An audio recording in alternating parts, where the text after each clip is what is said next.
Change the world. There is hope. There is love. I believe I can change the world in my soul. Hi, I'm Christian de la Huerta. Welcome to Leaders Transforming Global Consciousness, the virtual oasis from the fear, uncertainty, and polarization we are collectively experiencing. A place to allow us to dream up what a new world may be like on the other side of the crisis. The theme for the session is 4 keys to soulful leadership as an awakened entrepreneur. And I'm delighted and honored to introduce to you Khadija Yansane, the creator of a signature program titled The Client Creation Queen, 8 weeks to get clients, get paid, and live your sacred calling. Welcome, Khadija. Thank you so much for having me, Christian. I'm glad to be here and to connect with your community. Yeah, again, delighted to have you. So can you tell us a little bit about your own journey, your own leadership journey? How did you get started on this path? Thanks for asking. Well, I am a business coach, and I would have never thought that I would be a business coach. I think in my college years, I wanted to be a counselor, a therapist. And I always joke, my parents are immigrants from West Africa, and my dad's an economics professor. And he would always say in his thick African accent, "Darling, a girl like you should major in business." And Christian, I just thought he just didn't understand me. He didn't get me. I was like, me in business? I felt more sensitive, more thoughtful, more creative. And I think that I had this vision of what, business would be like in the corporate setting. And I didn't feel like that was my personality. And I did go on to become a life coach because I was so passionate about personal development and growth. And I also wanted to be a therapist. And I felt like coaching really explored the heights, the possibilities of what we can be as human beings. And I felt like therapy explored the depths. And I've always sat in women's circles since college. So for, over 20 years now, more than that, that I have been in women's circles. And I started to lead women's circles when I decided to start my coaching practice. And I was just a general life coach, which I loved, but because I felt like I could help all kinds of people. And then participants in my group started asking me if I could help them get clients. And I thought, well, I don't see why not. And that kept happening over and over again. And then I decided to make my niche that of business coaching, which is what I do today. But I would have never thought that. And I often joke that, a few years ago, I told my father that he was right. Not that I should major in business, but that, I now get that business is about relationships. And coaching is so much about connecting and helping people live their purpose. And I now see it as a part of my mission, but I didn't see that, but my dad saw that years ago. So that's how my journey unfolded. And I don't know that I saw myself as a leader. Now in hindsight, I can see that I've always been a leader, and I think that a lot of people can relate to something that's so natural inside of them they may take for granted, but looking in hindsight, I could see the points where I always loved to speak and be in front of groups, even though it made me nervous at the same time. I've always loved to gather and bring people together. Quite often in a group, I might be the person to raise my hand first, and I think that has been a part of my makeup, but starting and growing my business really helped me step into my leadership and really be willing to see that I did have a voice, and it helped me own my voice and just helping me take up space in the world. And I think that it does that a lot for many of my clients as well. Yeah, and I love that, and I'm really glad you're bringing that up because I know that and you and I are not the only ones who may have struggled with that word leadership. Yeah. Just like many of us in this movement, in this healing world or coaching world, we struggle with words like teachers and healers. Yeah. how was it for you? And you've started speaking about it, but what is, like, giving some examples of how you manifest leadership, how it shows up through you? Sure. What does it mean to you? What does the word mean to you? Well, I love that you brought up. It's true that so many of us do struggle with the word leader. I struggled with the word coach, even though I went through a coaching training, and I have a lot of clients who struggle with the word coach. And I think I just want to say, I think a lot of people struggle with it, especially the word leader, because it can feel like, you know, speaking in front of people is the number one human fear. So that idea of just being in front, people automatically like, I don't know if I want that, all eyes on me, what if I mess up? I think the word leadership also brings up feelings of, authority, and especially if you identify as a heart-centered person, you probably don't want to feel like you're in a position of um, hierarchy or authority, but I don't think it means that at all. And I think leadership means many things, but it also includes being willing to go first. It also includes being willing to take up space. And I think that any person can be a leader, even being a leader in your family, being a leader in your community, being a leader at your teacher's school. And it means that you're willing to be responsible for something and care for something. And I do think that we're at a place where we get to define so many things for ourselves, not what we've been spoon fed. So that means we're at a place where you get to define what success means for you. You get to define what leadership means for you, and you don't have to necessarily do it the way that it has been modeled if it doesn't Uh, stay with you. and I love that. And I knew when I was first exposed to your work last year, and I forget even how, but I knew that we would resonate. And and so it's true, because that example you used about public speaking, I was a 4.0 student in high school, except for one B. And I didn't set out to do this intentionally back then, but looking back on it, I know that I got that 1B the last semester as a senior so that I would that I subconsciously sabotage my GPA, because back then there was no way that I could have gotten up in front of an auditorium filled with hundreds and hundreds of people and deliver the valedictorian speech. Wow. Um, I know, and so, but the positive part of that message is that flash forward these days, I've spoken all over the world. I've spoken at dozens of universities on the TEDx stage. And so that I know from my own personal experience that all this stuff, all of our fears, all of our past traumas can get healed and can get transformed as we step and answer this call to step into our roles as teachers and healers in this most critical time in the evolution of our species. Yeah, I love that you said that. And I too had a similar feeling regarding public speaking. At the same time, like if I look at my formative years in junior and high school, like I loved to act, I loved to be in front of people, but then at the same time I had incredible stage fright. And and then afterwards I'd be like, oh my God. But I also loved the rush of it too. And I really had to learn to change my relationship to, rather than saying that I was afraid and I was scared, like now just being able to embrace that energy, maybe call it excitement, and breathe into those sensations rather than letting it terrify me. And I think practice, of course, has really helped me, but also just shifting my relationship to how I was viewing it.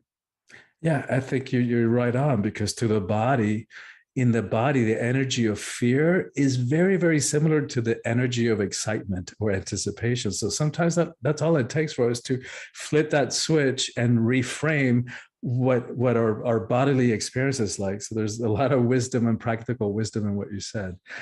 I also resonated very much with you're speaking about the fact that you bridge the business world and the spiritual world, which is the main one of the main things I wanted to speak with you about. Because I mean, I'm almost embarrassed, not quite, but almost embarrassed to say that 30 years that I've been doing this work, 30 years plus, it's only been probably 4 or 5 since I even had a business account.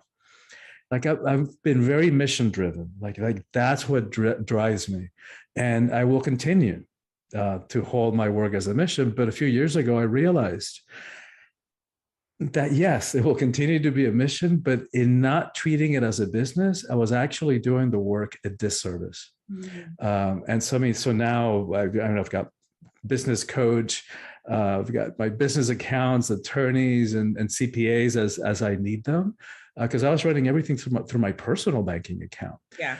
So I bring this up because I know that I'm not the only one, and that many people, many spiritual teachers, spiritual types, healers, um, activists struggle with the business part of it.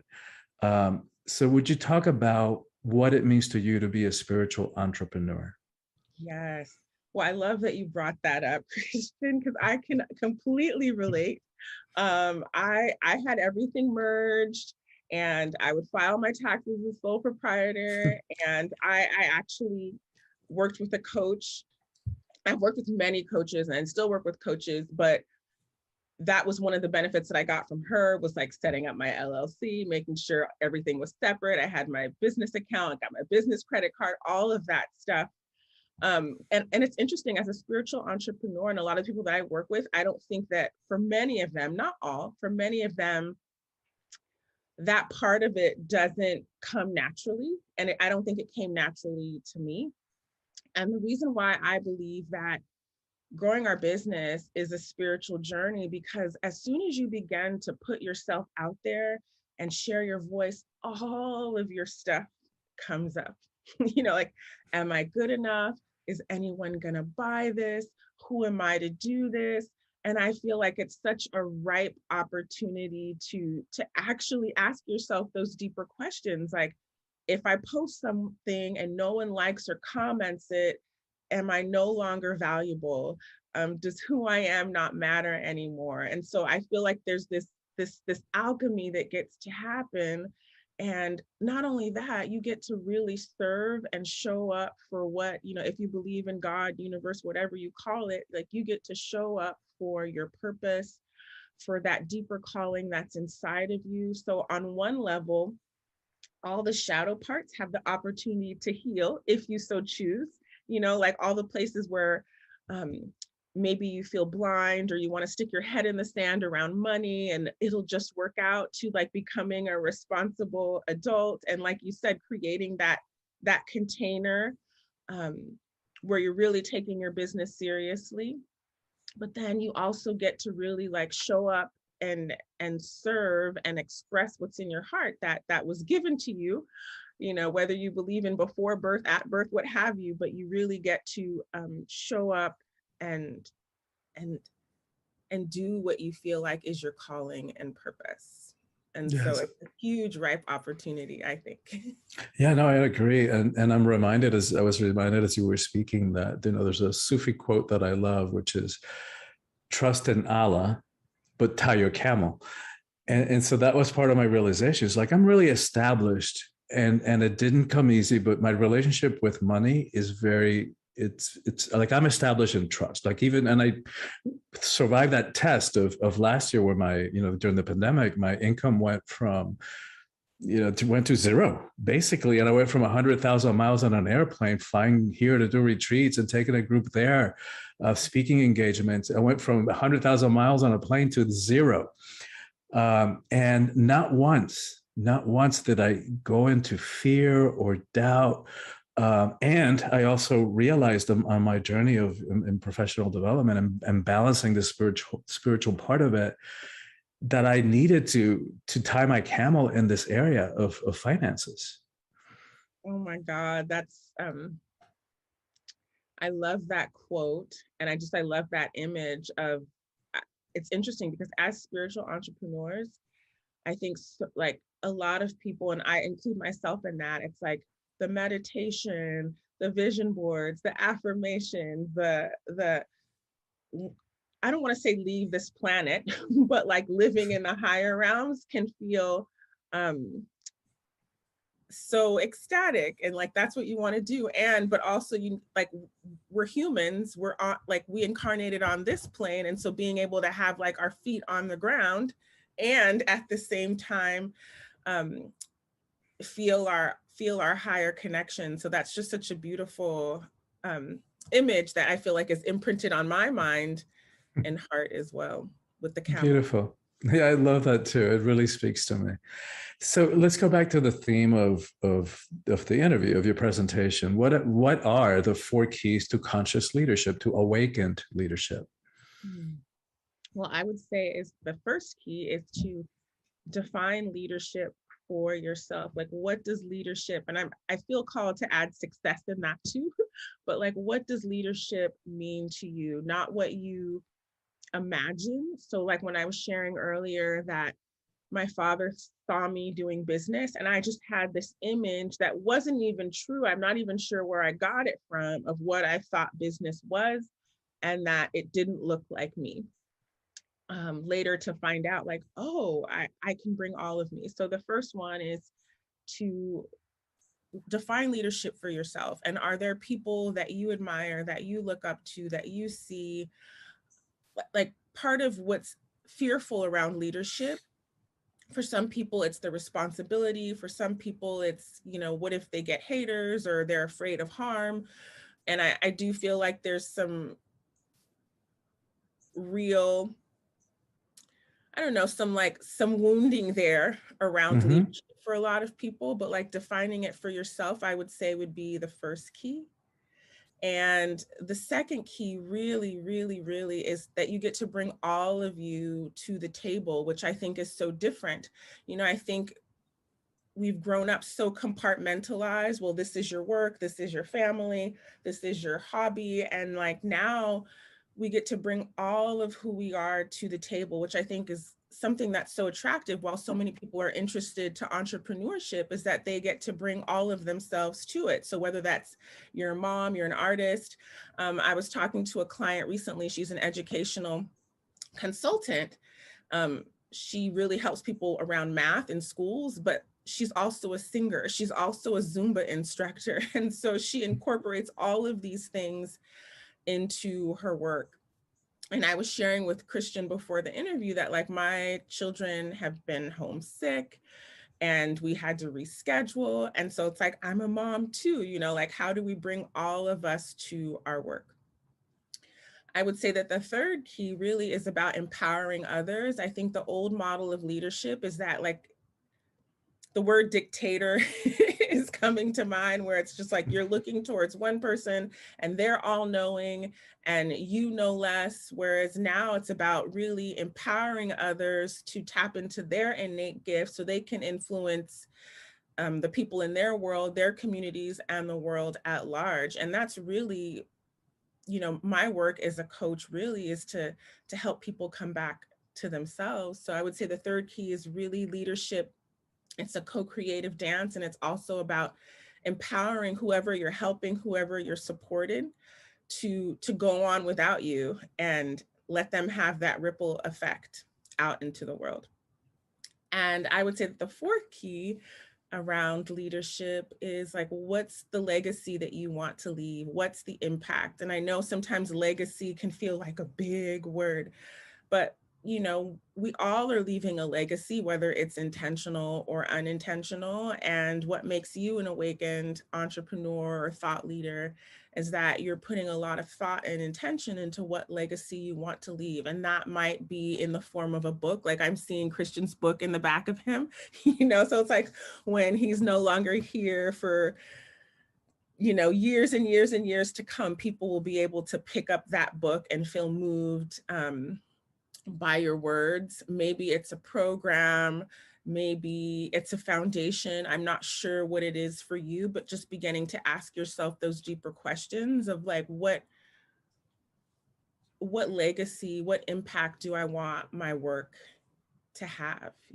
And it could be, it's interesting. I live in Northern California now, but I used to live in LA. And I started a little writing group, and it was just a few of us, and it's still going on. I don't live there anymore. And so it doesn't have to be a book. It doesn't have to be something that you hold in your hand like a product, but it could be that you start something and that other people still get to reap the benefit of what you have put together. Yeah, I So love that. And legacy is a beautiful word for me. And I often use it in my retreats and workshops as well. And interestingly, as I was listening to you speak, is how much overlap there is in the way that I speak, the way you speak about leadership with the way that I speak about power. Because the book that you were just pointing out talks about how we all have, or let's say most of us have, an ambivalent relationship to power. Mm-hmm. You know, part of us wants it, part of us are afraid of it. And I think part of the ambivalence is that we fear that we might abuse it, that we fear that we might cause harm, or that we might be corrupted by power. And so the book gets into understanding why, and why we have that conflicted relationship, and how we break out of it. And what it guides us in the direction of is like, there is a way of stepping into our power, our personal power, in a way that is not about hierarchy, fear, force, control, domination, that we don't have to turn into dictators, as you were talking about, that there's a way that we can step into power that does not require that we step on somebody, push them down, push our knee to their neck, in order to prop ourselves up and feel powerful. So yeah, yet another area of overlap. And the fact that we both love the Bay Area, I lived there for 20 years and still in my heart. I love that. Yes, no, we don't have to. In fact, like as you were talking, I was feeling myself, like seeing myself holding hands with others. It's just like we have so much collective power together, and that power can be shared, it can be co-created. We can, I'm thinking of that Bill Withers song where it's like, the words escaping me right now, but it's like we can lend power to other people until they feel powerful and they can do it on their own. And so I love that you address those themes in your book. Yes, that it can be power with, as you're saying, rather than power over. And that power doesn't have to be zero sum, that you're having power doesn't have to take away from mine. Why? If I'm in my power, I can celebrate you being in yours. It's not a limited, pie. We can all be standing in our power and work through whatever conflicts come up. We can get through this, all of us in our power. Yeah, it's interesting. I was asked recently, because this comes up a lot in my practice, that sometimes people feel like they're bragging or they're calling too much attention to themselves if they're sharing what they're doing, on social media, in their network. And as she was asking me about this, I was like, wow, yeah, it's interesting how we have it twisted, because at the same time, when we see people, like I'm just going to use you as an example, and you've got your book behind you.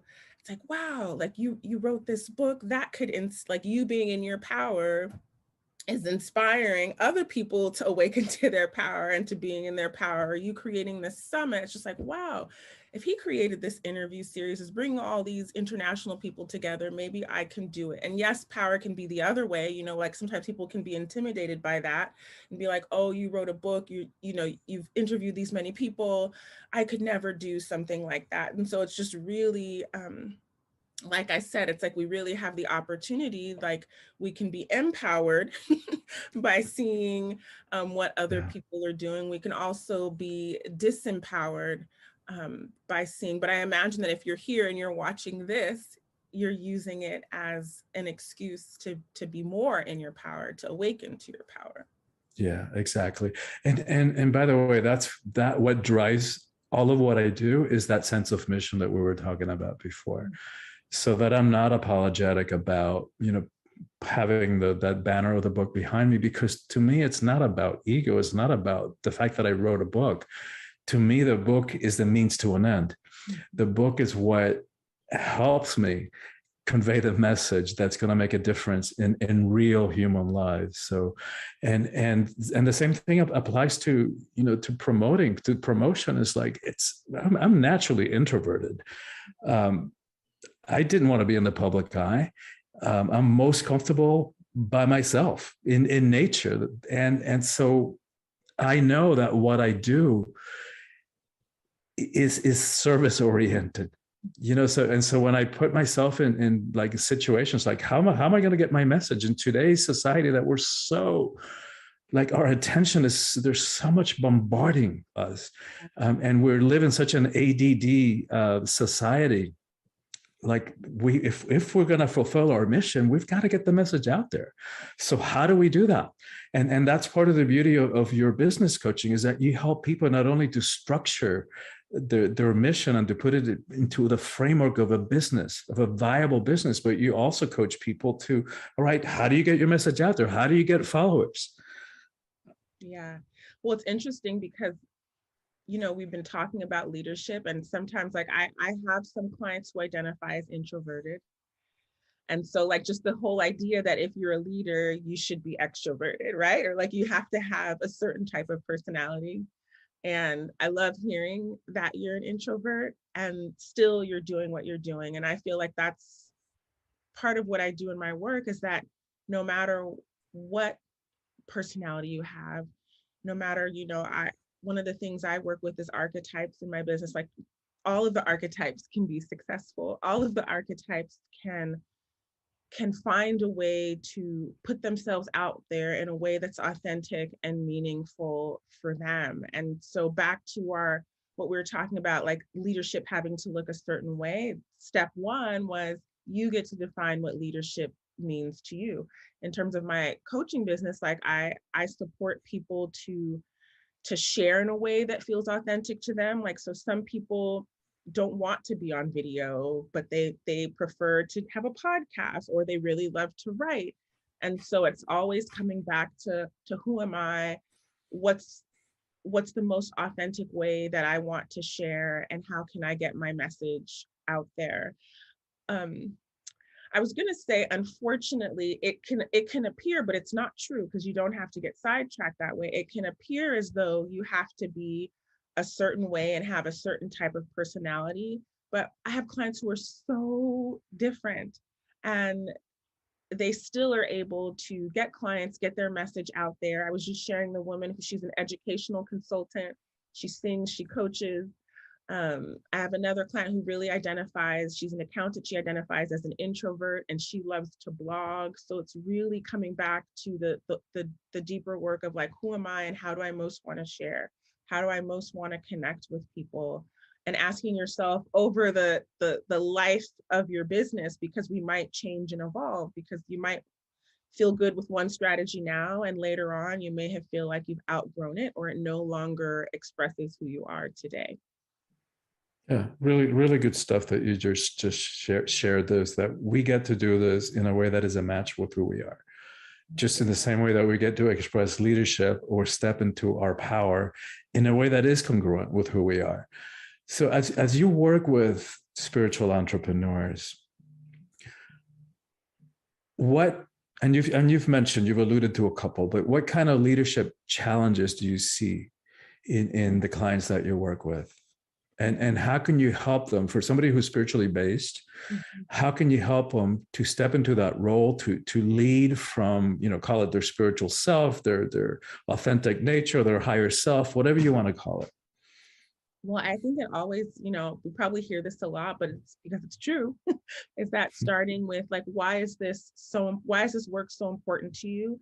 Getting in touch with how this work has transformed your life, how has it transformed other people? So it's like, if you're coming from that base and remembering that, then it's way easier to not get distracted or pulled down by the disappointments that can come up, or if things don't go the way you want, because you know that you're doing this for something so much bigger. And some of the challenges, a lot of spiritual entrepreneurs have, one is around money, having some ambivalence around charging. So wanting to make a good income, but at the same time, feeling bad about charging, or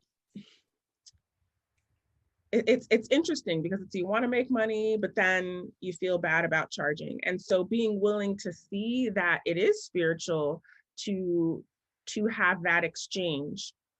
I just paid for a service yesterday. It was a consultation to help me with something in my personal life. I was so grateful. Christian. I was happy to give them my money and get the support and the help that I received. And I'm sure for those of you that are watching, you pay for things all the time that you feel so grateful And a lot of people that I work with, they have invested in retreats, in yoga training, and their own coaching certification, yet somehow when it comes to them being the provider and them being paid for their services, it can kind of feel uncomfortable, or like that's something that they get to work through. And so I'm using the word get because it is something that you get to work through and realize that you're not taking money, you're getting a service, you're exchanging something. So like when you buy a book, when you buy Awakening the Soul of Power, you're going to give your coins, you're going to get this book. And I often say that when you work with a coach or a guide, a healer, teacher, whatever, that a good coach, a good teacher stays with you beyond the 3 weeks, 6 weeks, year that you worked with them. And so really getting clear of what the benefits are. So just even so there's the practical pieces, like as you get really clear on what it is you're actually offering, writing those down, saying those words out loud, it will no longer feel like I'm charging this money for air. It's not air. It's something very practical, spiritual, that's making a difference in someone's lives. Some other challenges, people worry about being salesy or pushy. And I understand that, because as I think if you identify as a heart-centered person, you probably are sensitive, you probably are empathic, and you don't want to manipulate, coerce. And I've heard that, heard the word manipulation. I feel like I've used it myself in the past of thinking like, well, I don't want to manipulate. And ironically, Christian, the people who are most worried about that are the least, oftentimes the least coercive and Yeah. manipulative. So getting into tangible, like what is it, like getting really intimate with your offer. Like, what am I really offering? What are the benefits? What have other people said? And I have found that as they start to do that work and do it, even though it feels uncomfortable, that they get better at it and really begin to realize the value of what what they're offering, and that it really is an exchange, and that the compensation is a thank you for what you're receiving.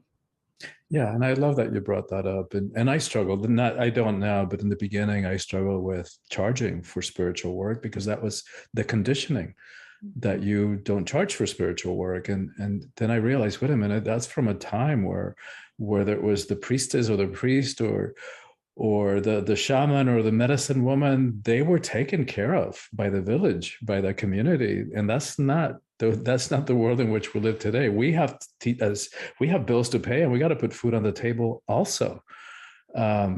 And then I also love that you mentioned that about sounding sales, because that one I struggled with more recently, as I had to pivot, like most of us did, or all of us did, from doing 3D retreats and workshops to, because of the pandemic, had to pivot to do it online, and had to learn some skills that were different to me, that were new to me. And that's what's so primary for me. I didn't want to come across as pushy or salesy. And there were a couple of situations as I found my way and how to do this in this new world that to me, somebody else may not have noticed, but to me it felt like the pendulum went a little bit too much into that salesy language. So, but I think you're right. As long as we're coming from that place of heart and place of service, that we learn how to navigate for us. And it is, like, all right, that kind of the pendulum, okay, that didn't feel so good. Then we go back a little bit in the other direction. So you've helped so many clients do things like getting their first paying clients, getting their first $10,000 month, creating and developing their own niche, leading their own workshop. How do you do that? So many people in this summit are like feeling the call to do that. How do you start and grow your own community online or in 3D? How to charge or charge more for your services? How to position yourself as experts? So what advice? I know that's a lot, but what advice do you have for viewers, for participants of the summit, to gain more clarity and more confidence in their own purpose? Yeah, I believe that we are always getting nudges and intuitive hits And some of us listen to them and some of them don't. So probably right now, as you're listening to this, you have probably had the intuitive hit to reach out to someone, to host a workshop, to collaborate with this person. And my invitation is to trust that nudge and go in that direction.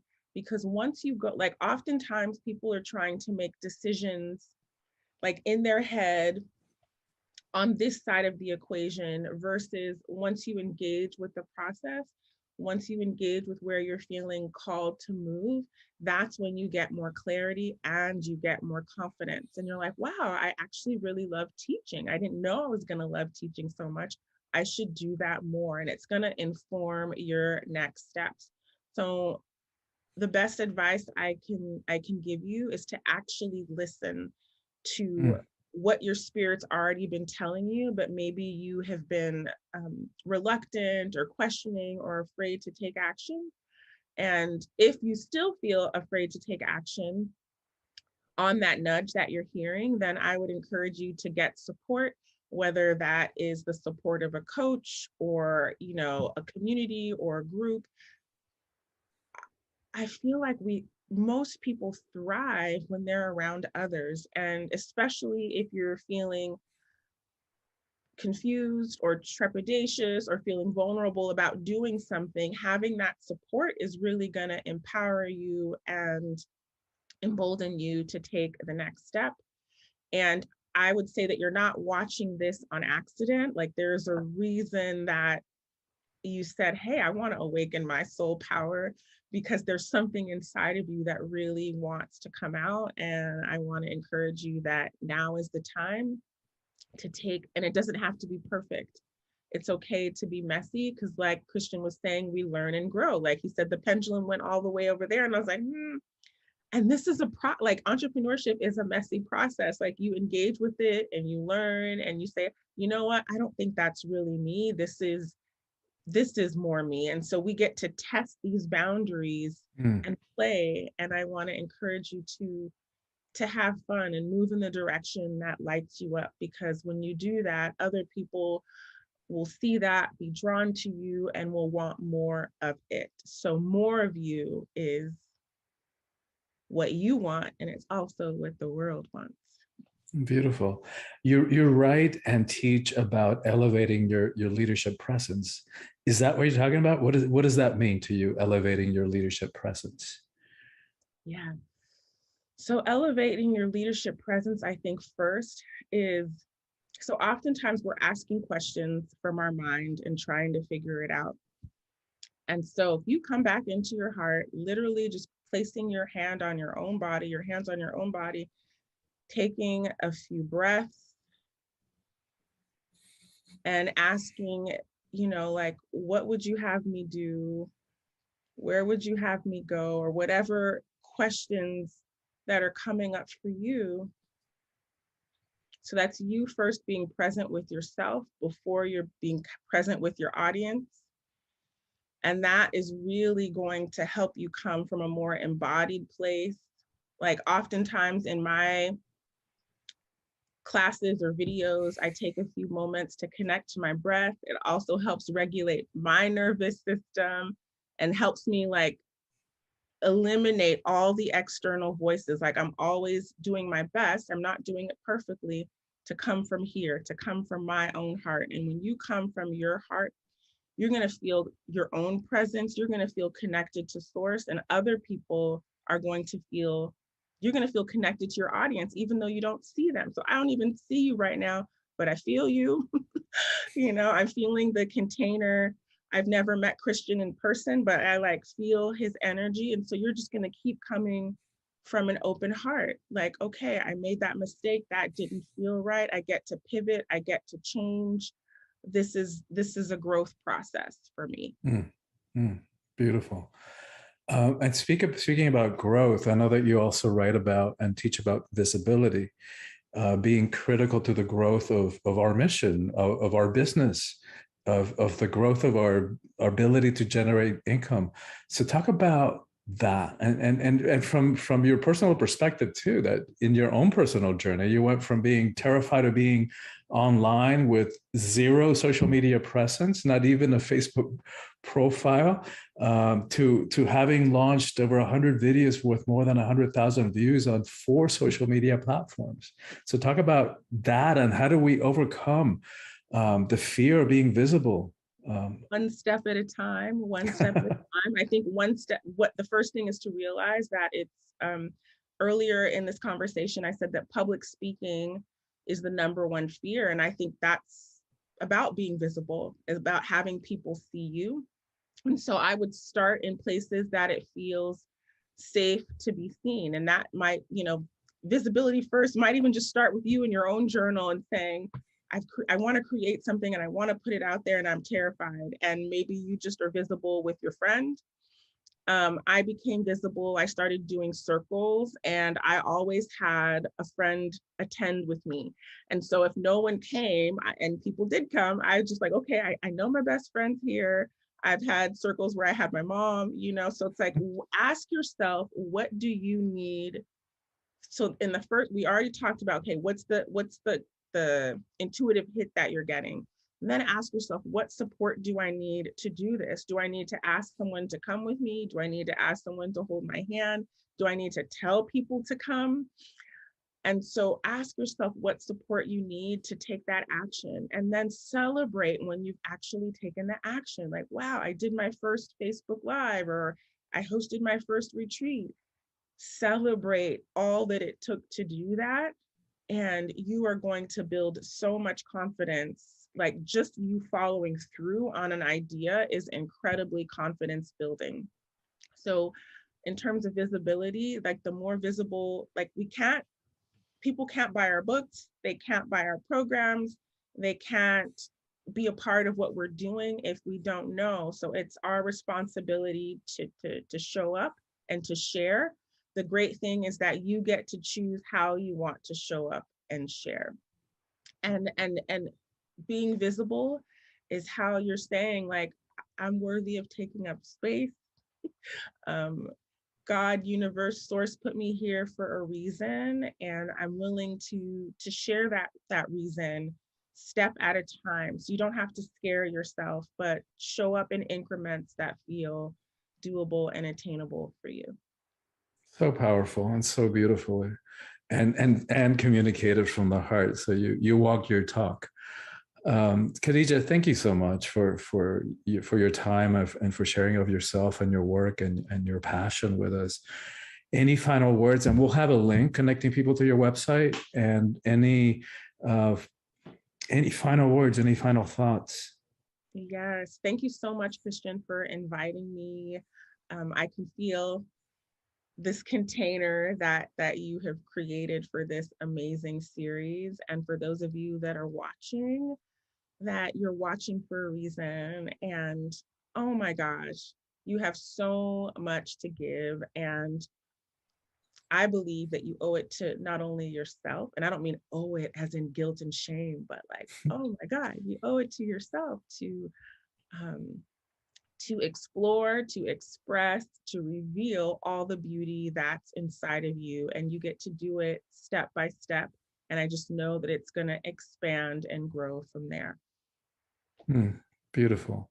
Yeah. And what if we just eliminated the word failure from our vocabularies, and like you were saying earlier, to just let it be fun and let this be about self-expression.